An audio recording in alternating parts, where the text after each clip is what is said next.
Yeni bir katım balık tuttum. Bu katım başka bir taktikini kullandım. Fluistan.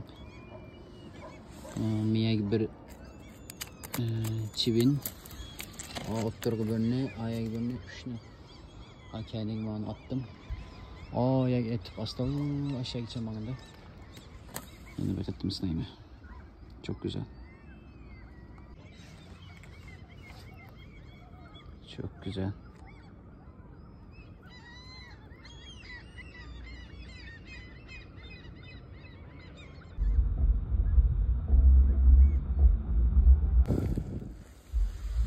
Ahırı oyluğunumdaki en çoğun öğrettim.